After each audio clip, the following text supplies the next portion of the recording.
Hello, book lovers, and welcome to Authors Love Bookstores, presented by A Mighty Blaze. I am Kimberly Hensle Lowrance. I host and produce this show with my partner, Jill Moldover. This is our 101st episode, and I am very pleased to welcome back to A Mighty Blaze, KATIE Gutierrez. KATIE joined us last June, on a panel that we did about parenting and creativity, about motherhood and being an artist. It was a wonderful conversation. We're going to put the link below the broadcast in case you missed that show and want more of KATIE, which I know you will. And when we were doing all the prep for that and talking on the show, KATIE, you mentioned your book, and I remember thinking, number one, I have to read this book, and number two, I had to have you back to talk about it. And I'm so glad I had those instincts because I love this book. And I can't wait to talk about it. So welcome back to A Mighty Blaze. Thank you so much. And thank you for inviting. You invited me so early and, before even knowing very much about the book at all. So that level of sort of faith in it is amazing. Thank you for interpreting it in a positive way and not like a stalker. I did feel it was very persistent. Like, we want to have you. But our readers out there who have read More Than You'll Ever Know understand where I'm coming from. And those people who have not yet read it will read it and understand, oh, Kimberly has read. So, okay, let me tell everyone a little bit about you. So you are the author of the debut novel, More Than You'll Ever Know, which is a Good Morning America book pick for June. I know. And it's on the must read this summer lists of like everyone. So Washington Post, BuzzFeed, Boston Globe, Crime Reads, Book Riot, and a gazillion others. And what I love about this book and why I think it's right to be on all those lists is this is the kind of book where you ignore your life. Do you know those books? Like you hide in the closet, you're in the bathroom for a very long shower, right? Don't forget to cook dinner. You forget your work because you just have to know what happens next. It's such an exciting book. So, it should be on all those lists. Thank you. So in addition to your novel, you've also been an editor and you're a prolific essayist. You're also a National Magazine Award finalist, and your writing has appeared in Time, Harper's Bazaar, Texas Monthly, Texas Highways, Long Reads, and many, many other publications. As we talk today, we're going to put a bunch of links below the broadcast to KATIE's wonderful writing. I have spent the last week reading all of these different articles, and they're just so diverse and so passionate and so wonderful. And I want everyone to spend some more time with your writing. You also have an MFA from Texas State University. You grew up in Laredo, Texas, which is important to the book, but you live in San Antonio with your family. Did I get everything right? You got it. Yeah. And you made me sound really good. It's all the truth. Okay. So how are you? What a week you have had. Yes. Yeah. I feel like I'm still sort of coming down off of the enormous high of last week, and the happy overwhelm is what I kind of have been referring to it to friends and family. Last week was just the excitement for the book and the support sort of coming from various directions was just so beautiful and so heartening. And, people being excited about, these different pieces of news that we're dropping and getting to share some of these pieces of news for the first time, like the GMA thing, which I've been sort of holding very close for 5 months or so. So it's nice to be able to finally share that and be able to be publicly excited about things. And at the same time, incredibly busy. I feel like I'm sort of behind on a lot. And so this week is slower paced, and I'm sort of, I think, reliving last week a little bit, the way you do after, maybe a wedding or, just a really special time in your life. So there's this great video that you shared on Instagram, and we have the link. We're going to put it below. And it was you walking into the bookstore to see your book for the first time. I'm getting like emotional just thinking about it. You're with your children and your family, and that feeling of seeing your book out in the world. I mean, it's wonderful when you have your own copies, right? But to see it out in the world, what is that feeling like? Well, so first, I feel like I should preface that story. So that was my launch day, and I've been looking forward to the launch for so long, and I had the day sort of very precisely envisioned in my mind, and it was all going to end at my launch at Nowhere Books. My whole family would be there. I had everything sort of envisioned. And then 10 days before the launch, my kids and husband and I all got COVID for the first time in these 2+ years. We've been very cautious. And so the day of the launch, we were testing negative. So we were like, great, we can do the launch. But then I woke up with a sinus infection and pink eye that I'd gotten from my kids. Oh. And the eye looked horrible, and which, you can't really tell on the video, but it looked pretty bad. And I felt really bad. And so ultimately we ended up having to cancel the launch, but or reschedule the launch. But the one part of the day that I just had kept seeing over and over again in my mind was walking into the bookstore and being able to see my book. And I wanted to do it with my husband and with my kids and with my parents, who were the only ones in my family who were able to come up that day after all. And so, yeah, we walked into the store, and I actually didn't realize my husband was filming until I sort of glanced up at him at one point. And it was I want to get emotional also just thinking about that moment, because I've been going to that store for a very long time, and seeing it at that table, is the Good Morning America table, and seeing it in this incredible company, it was just, yeah. No, it just, I think I sort of knew I would fall apart, and I did, but it was just such just a beautiful moment. And, more than anything, I was just so happy to be there with my family. My parents have been incredibly supportive of my writing my entire life. And so is my husband throughout our entire relationship. And he's played an enormous role in my being able to write this book, with his care of our children. And so it was just such a special moment. And we did ride up the escalator, as my daughter kept insisting on doing. Oh, Katie, that's so special. I don't know if readers fully understand what a powerful moment it is for a writer to have their work out into the world like that. It's a core memory, definitely for you, for your children, and such a great validation of your work. Yeah, because there's so much uncertainty along the way. Yeah. My first book that we took on submission didn't sell. And when we took this one on submission, I was that first weekend, I was so afraid that it wouldn't sell. And then what would that mean for me as a writer and for my, career that I'd sort of staked a lot of time and faith and effort on. And then, so to see it actually reach that point, it was, just sort of indescribable. And the fact that you had pink eye, that's like, if that's not motherhood in a nutshell, I don't know what it is.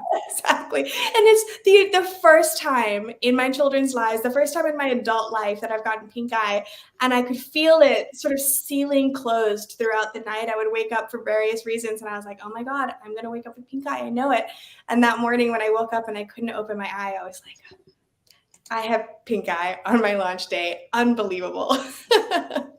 But despite pink eye, despite the COVID diagnosis, and I'm very happy everyone's better, the feedback about this book has been terrific. So obviously I loved it. We established that at the very opening, but everybody else did too. So I'm going to share some of the great reviews, and this is only a fraction. I could probably sit here for the next 45 minutes and many, many more. Let's see. The Washington Post calls your book fantastic. And says it is a sweeping novel, unflinching and evocative in its engrossing study of love, motherhood, sex, Mexico, journalism, and more. The New York Times focused in on the two female main characters, and mentioned how each woman's desire to be known and understood is undeniably powerful. Kirkus talks about how you've imagined true crimes, often one-dimensional female characters with sophistication and grace. Publishers Weekly, another outlet that called the book engrossing, and talks about how you have a sure hand in creating atmosphere. That's very true. And Library Journal, this one's great. Mystery fans beguiled by Donna Tartt's The Goldfinch and women's fictions readers who adored Taylor Jenkins Reid's The Seven Husbands of Evelyn Hugo will equally fall under the spell of this totally transporting tale. And again, these are just some of the accolades. Congratulations. Thank you. So how would you describe the book? What's the quick description of the elevator pitch. Okay, the so elevator pitch of More Than You'll Ever Know? It's about Laura Rivera, who is a South Texas woman secretly married to two men at the same time in the 1980s, and Cassie Bowman, the aspiring true crime writer in 2017 who becomes obsessed with telling her story. So it's an examination of marriage, motherhood, female desire and ambition, and also our cultural obsession with true crime. Excellent pitch. That's great. So when I was reading this book, I have so many questions, but one of them was, where did the story start for you? What was the spark that made you want to write about a woman who has this double life? It was a story I read in 2010 or earlier, and it was about a man who'd been married to his first wife for 53 years, I believe. They had 3 kids together and some grandkids. He was a very wealthy construction magnate in Florida. And when his wife died unexpectedly one night, ruled an accident, 2 weeks later, he married somebody else under a different name. So somebody just kind of stumbled across the announcement in a newspaper and I think recognized his name or his photo or something. And it turned out that for the last 30 years, 20 miles down the road, he'd been splitting his time with another woman. He'd fathered 2 of her kids. He was going under a different name. He'd sent all 5 kids to the same elite prep school. The 2 women had served on the school board at the same time. And I was fascinated by how long he'd maintained this double life and how closely he sort of allowed these 2 lives to brush. I mean, they must have almost touched or did touch a million times.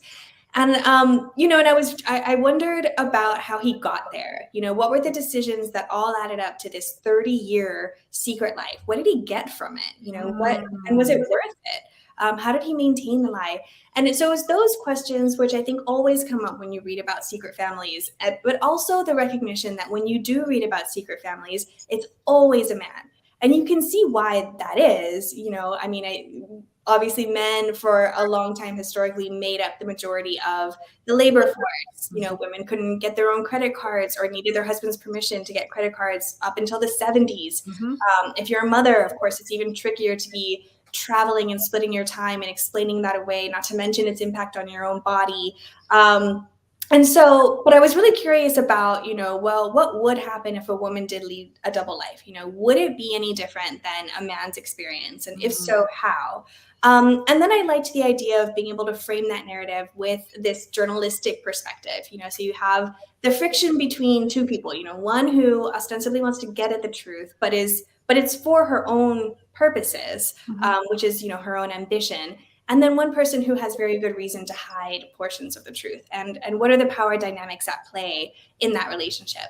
But it was, I think I was getting my MFA at the time, and it was very different from the story collection I was working on. It felt too big for a story, and didn't sort of match the tone of what I was working on. So I just kind of said, I remember I wrote it down in some notebook somewhere and kind of forgot about it. And it wasn't until 2017 when I was on submission for my first book that didn't sell that I sort of remembered the idea and started to work on this book as a way of helping myself cope with the anxiety of waiting for a response from publishers. I became very immersed in this world very quickly, especially once I sort of figured out where and when it would take place. So there's 2 excellent pieces of writer advice in there. There's the one, keep every notebook you've ever noted, because you never know if that's a novel inspiration. Mm-hmm. But also this idea that when you're out on sub with one project, it's a very stressful time. So start something else to keep yourself safe. Absolutely. That's great advice. We have a lot of writers who watch the Blaze shows, so that's all the writers out there. Keep that in mind. So the spark was this real person. Mm-hmm.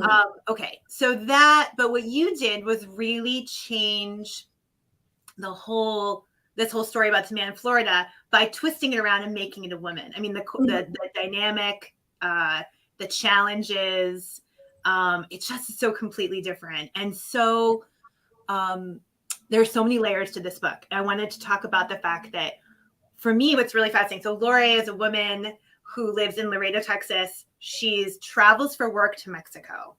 And there's I kept thinking about this idea of her crossing the border, crossing the Rio Grande, this idea of going from one country to another as this sort of, not like a time portal, there's no sci-fi in this book, but this sort of like opportunity, this mechanism for her to let go of one life and embrace another, that the rules sort of change, that she's crossing this moral line morally, right? She's making these moral and metaphysical changes and decisions, but she's also geographically doing that.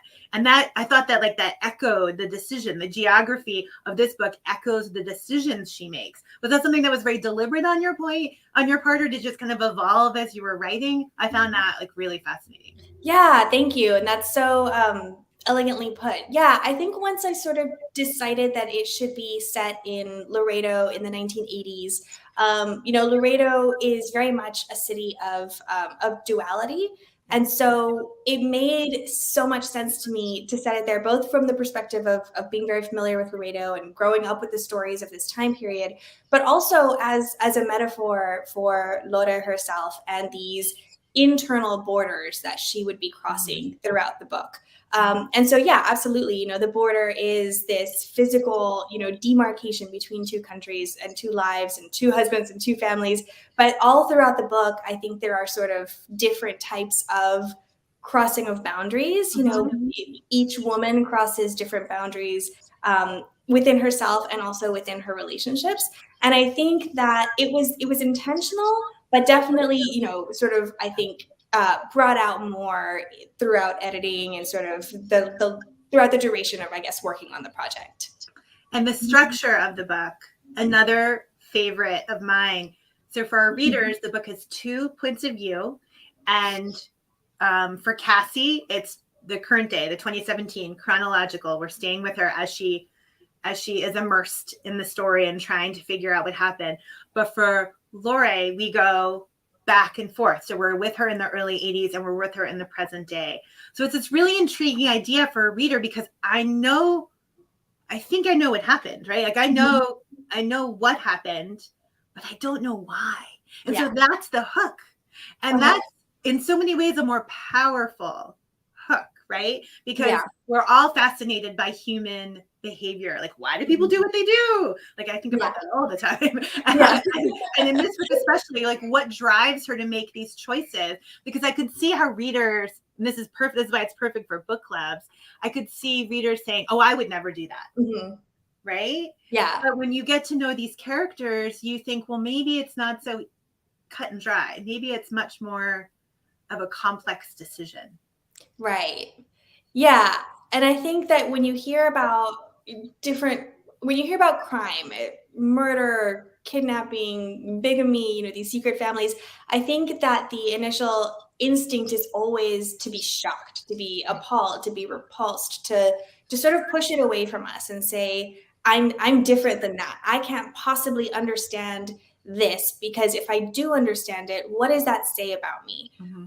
And part of, I think, my interest in the project and in working on it as a writer was trying to see if I could make myself understand somebody who would end up in this place. And this idea that, that it's not necessarily this decision you go into, in terms of I'm going to marry, 2 men at the same time. I'm going to establish these 2 families for my own ends, right? Whether it's like, because, you think about romance scams. And so there are people who go into these sort of dual identities, secret lives with some level of financial end game. And they do have it pretty meticulously planned. But in this situation, I wanted to explore, how these small decisions in the moment, decisions that, might bring you or might bring the character a few minutes of pleasure or happiness, in a time of sort of lack and deprivation, how those types of decisions can build on each other until she finds herself in this sort of unfathomable place. And that was really interesting for me to explore and try to sort of follow as a writer. These characters, these 2 women, they're so engaging. And I wondered how they came to you. As I was reading the book, I thought about, it was very random, but I thought about the myth of Athena and how she just like burst out of Zeus's head, completely fully formed. And I wondered, did those characters come to you like that? Did they just, you saw who they were and you understood? Or was it a process of writing and revising and really reflecting? I think the development of these characters is something that our viewers would love to hear more about, how you came to create them in the way that you did. I think both.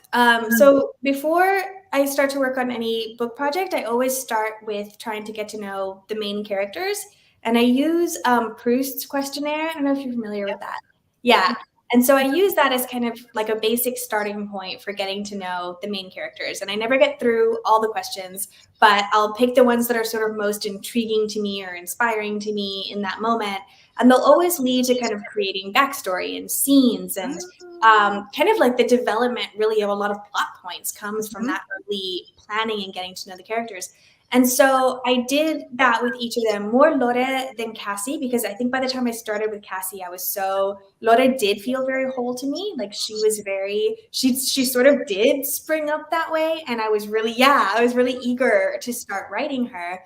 And that was kind of like a blunder on my part because I didn't get to know Cassie to the same extent. I thought I knew her and I knew her essence, but I had a lot of trouble distilling or sort of capturing the essence that I knew and representing it in this, like at the same level of complexity as Lore. So Cassie went through like innumerable revisions, first by myself and then with my agent who went through probably a dozen drafts with me. And then with my US and UK editors whom I edited with for a year after the book sold. And like every revision was focused on some other aspect, it felt like, of Cassie, of trying to Lore had, I think, the advantage of this extreme hook. And so with Cassie's story and arc, I think being more subtle, the challenge was, okay, even if it's more subtle, how can I make it as compelling, as interesting? How can I get the reader as invested in Cassie's story as in Lore's? Because I never wanted Cassie to just be the frame for Lore's story. I wanted her to have her own piece. Like I always saw her as half of the book. And so she in particular took a lot of very meticulous and often painful crafting throughout the process at different points. Well, it was worth it because she is more than the reader's device, right? She really is a character that stands on her own 2 feet. And the relationship between the two characters adds so much tension to the book because they're dancing, right? They're sort of trusting one another, manipulating one another. They need one another, but they need one another for very different reasons. And I think at the end, they genuinely like one another and have affection. And impact one another's lives in different ways. So that work was worth it, Katie. I love hearing you say all of that. Like their relationship was so fun for me. When they were in conversation with each other and sort of like pushing and pulling, those were really fun parts to work on. So I love how you just described the relationship because that was my hope for it. Good. Another part of the book that I want to highlight for our audience is the setting. So we go back and forth from, we love audience members of all sizes. For our audience, we had some visitors in the back of the screen. That's what we're talking about. We had dogs on the show and cats and boyfriends and family members, so no worries. The setting of this book, I also loved because I felt like the setting mirrored the two husbands, right? So Laredo is this, it's where Lori is from. It's her family. It's everything she knows. It's familiar. It's also struggling at this point in the book economically. There's lots of, the peso is devalued. Everyone's talking about NAFTA. There's economic crises. So a lot of things are happening that makes living there challenging, wonderful, but challenging. And the husband, Fabian, works really hard, is someone I kept saying, Fabian's love language is like doing, right? Like, he'd be the one who would like fix things for you. You're so right. Build things for you. And then we go to Mexico City and it is romantic and a little dangerous, and most of that's because it's a city built on a lake. You talk a lot Mm-hmm. about a lake bed and how it's very fragile, but it feels very romantic and full of discovery and adventure. Mm-hmm. There's a lot of motorcycle riding in the moonlight. Yes. It's like sexy and sort of, and so and Andreas is also interesting and very smart, and his love language is like, let's talk about Kierkegaard, you know, it's Right. like very, right? So like the two men are really different, and they're echoed in the setting, which I think that sort of echoes. I feel like I'm taking apart Katie's book, and I love it. I love it. And they're also echoed in sort of like the decisions that Laura makes, right? Home, love, home, and home and Fabian, she loves him, but it's obligation, right? And Andreas is more sort of exciting and different, but those physical locations, the geography, I just is so powerful to reflect these characters. Again, a deliberate choice on your part, something that evolved, or did I spend way too much time paying attention in AP English? And I'm just I love it. It's so, I loved hearing you describe all that. And I think that you are right on in terms of the way that the settings echo the men. But interestingly enough, like I didn't think about that, about how they echo the husbands. I thought about how each setting brings out something different in Lore, but I think you're absolutely right in what each setting represents about the men in her life, and really what she is attracted to and loves in each of them. I think that's, you nailed it with your AP English.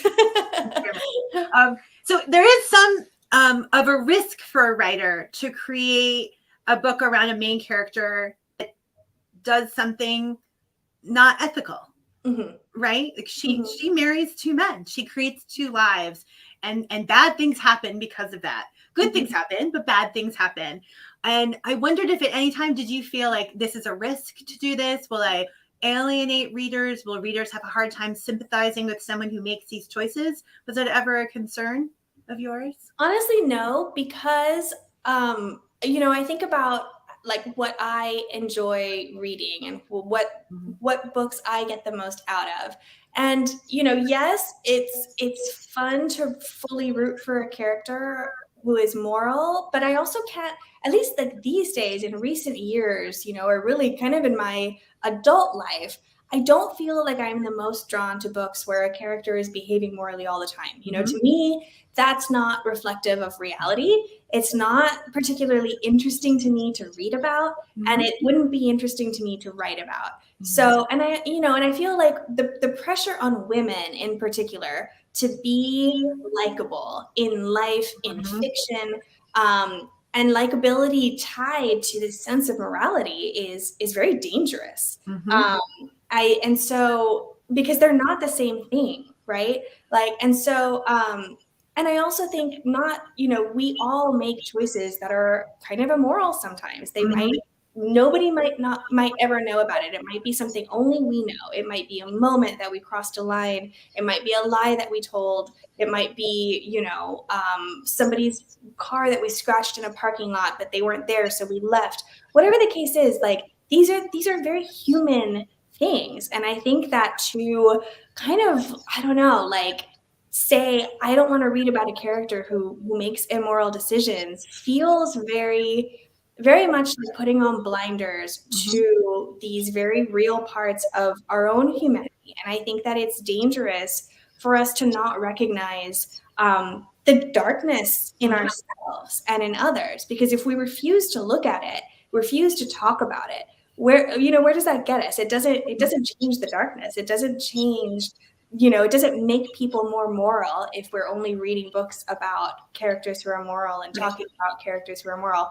I think it makes us quicker to judge and less nuanced and less able to sort of discern levels of immorality.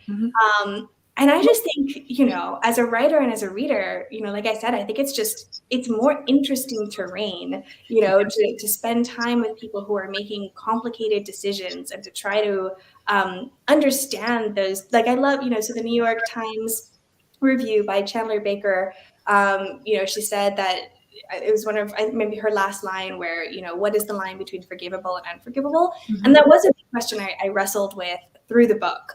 And definitely in particular with Cassie's father. And that's tricky. But I think that is a compelling question for me. And it's a question that I don't have easy answers to. And to me, if as a writer, I feel like that's where you want to spend the time. I'm not interested in sort of crafting morality tales for people. So I got on my soapbox for a second. No, I think you're touching on this really important question about what's the purpose of art, right? And and we've had the show is called Authors Love Bookstores, and we often have booksellers on, and we are going to talk about bookstores before the end of the show. But we one of the things that booksellers consistently have said to us over our 101 episodes is that their stores exist for a reason, and it's to open eyes to lives that maybe people don't live and don't know about, and that's how you change opinions, and you help people find connection, and you help them find themselves and understand themselves better. So yeah, absolutely, we need stories where people make messes and mistakes and are forgiven and are not forgiven, and love well and love badly, and so all of those things are important for us as readers and writers. So stay in the soapbox. Another part of this book that I didn't expect when I started reading, but I loved, was how much this book examines motherhood and the sort of the exhaustion and the bone weariness, and but also the great joy and the triumph and the pain it can bring, and how it can be so fulfilling and also very hollow, and all the different sides of motherhood are woven throughout the book. And there are many, many, many different kinds of mothers in this book. I think about how Lori obviously is a mother to her twins, but then also to Andreas's children. Cassie is a mother to her brother. Caroline is Duke's mother, and to all the siblings. I could go through a whole list of all the different mother groupings in this book. And I thought that that examination of motherhood more and more is coming out in literature, right? It used to always be like mothers are perfect, or in all the fairy tales, the mothers would die, right? Right. It would never be the mother that did the bad thing. It was always like the evil stepmother, right? Like never the actual mother, this like fake person, right? This is like a pseudo mother. And so now we're seeing this shifting, right? The shifting and a more realistic examination of motherhood. And so I was curious, I know that you wrote this book while you had 2 children while you were writing this book. And you wrote this book during nap time, which I find extraordinary. I was that something when you began the process you thought, I want to write about motherhood, or was that something that came out of your own lived experience in a way of sort of processing all the changes that were going on in your own life? Yeah, I think that from the start, I knew she had to be a mother for the story's sake, but I did not anticipate. I didn't anticipate how prominent a theme it would end up becoming, and how important a theme it would become to me. So I think that it definitely sort of called on my own lived experiences, and I think that being in the thick of particularly early motherhood, 2 pregnancies, 2 infancies, 2 toddlerhoods throughout, the course of writing this book. And then during the pandemic, when, our world became so small and it was just, us at home for so long. All of those, as you said, like the immense love and yet the frustration and the sleeplessness and this sense of, you're holding your children, as I do every day. I hold my children and I think like, my God, like I can't even comprehend the level of love I have for these 2 humans, before having, you just can't. And yet there are so many times of the day where I'm frustrated or I'm snapping or I'm thinking about something I would rather be doing other than, watching Baby Bum again or, washing another milk cup or, breaking up a little squabble. And so it is this sort of like complicated juxtaposition of everything you love about your children and yet motherhood or parenthood itself not being something that you necessarily love all the time in every moment. And there's a distinction there. And I think that is also like until recently, and I think even now, it's uncomfortable, I think, for people to hear mothers especially say, I don't love motherhood 100% of the time. I love my kids 100% of the time. But motherhood is incredibly challenging and I don't love every moment. And I feel really refreshed and heartened by, these writers who are mothers and who are writing these incredibly, important and inventive and very ferocious books about motherhood. And I was reading them, as I was working on this book. And, it's not, I think, the biggest theme of the book. I think it'll probably be, that'll be the next book. But I think that all of the very strong emotions around motherhood that I was experiencing, sort of in real time working on this, like got infused into the book in a way that I didn't anticipate at the start. Excellent.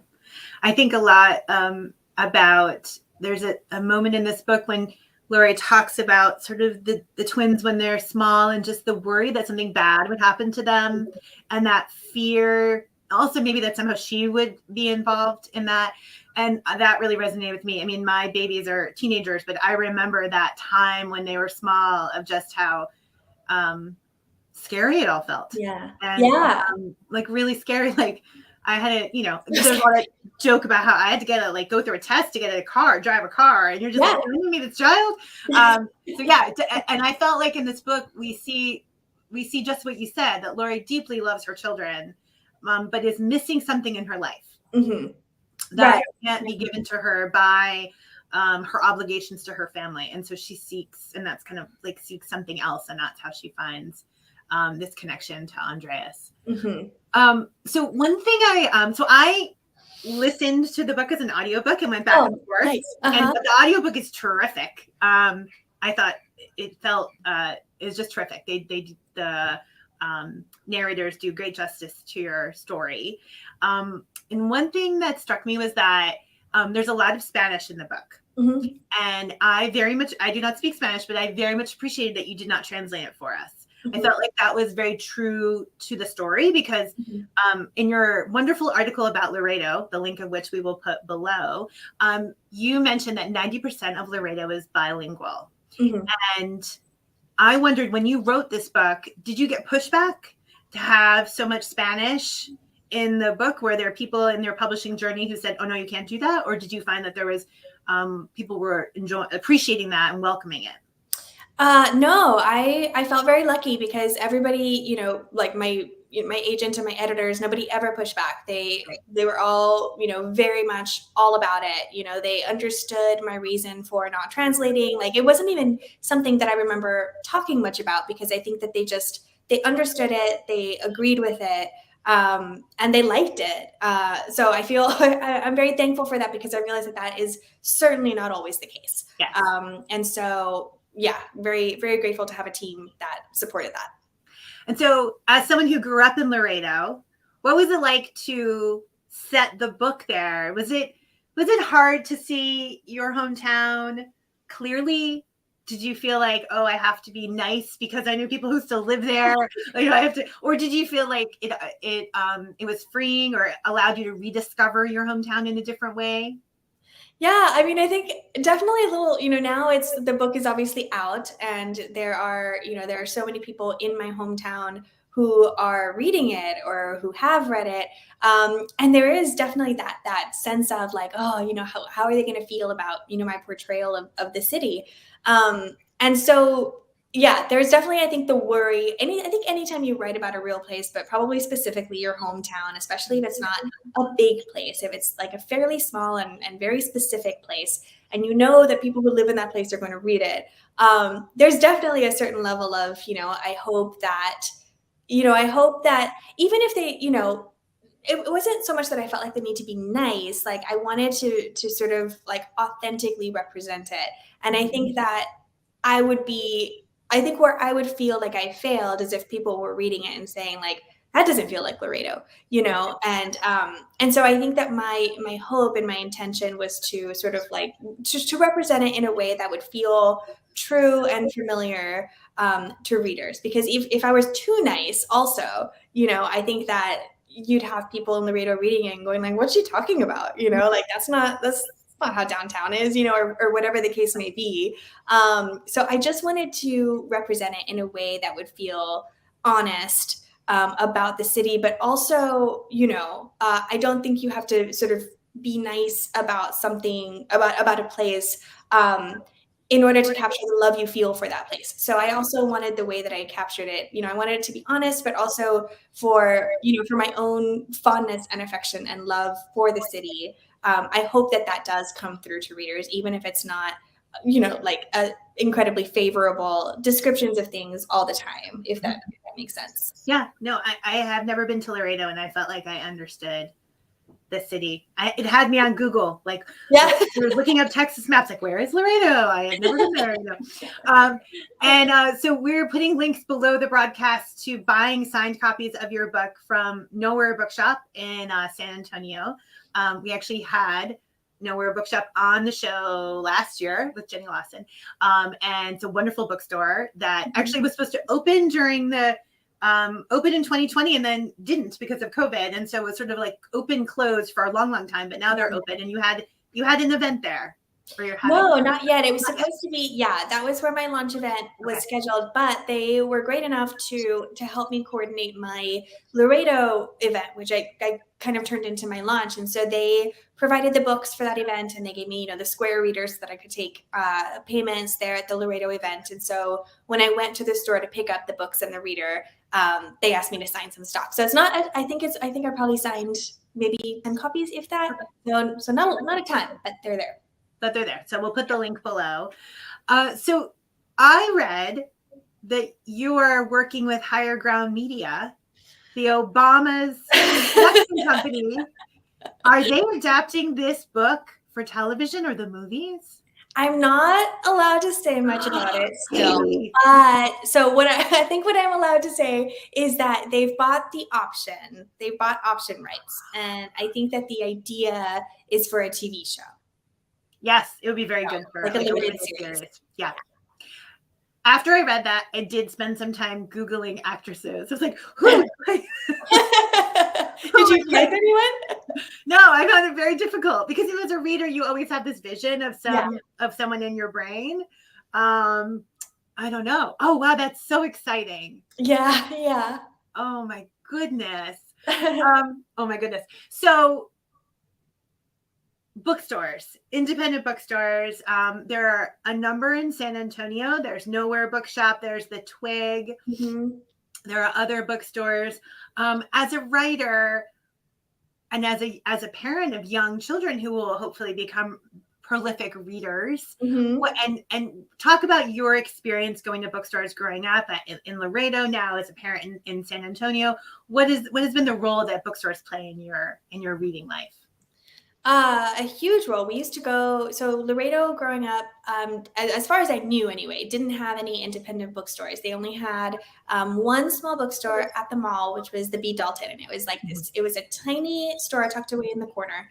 And my parents would take us to the mall every Saturday for lunch. It was like our ritual. And every time after lunch, we would go to B. Dalton. And so every week we would come out with books. And my parents were so great because they never, at least I don't remember them ever saying, okay, you can only get one, or you can only get two. Like they pretty much left it up to us how many books we wanted to get. It was like this one thing that they were not going to put limits on us. And obviously, we put limits on ourselves, but I have so many memories of those Saturdays and all of the books, being in the back shelves, the kids sections, and, picking out all the Babysitters Club and all the Sweet Valley and all the Fear Street and all the Goosebumps, like just sort of like going through all of the shelves until slowly transitioning to, the adult section.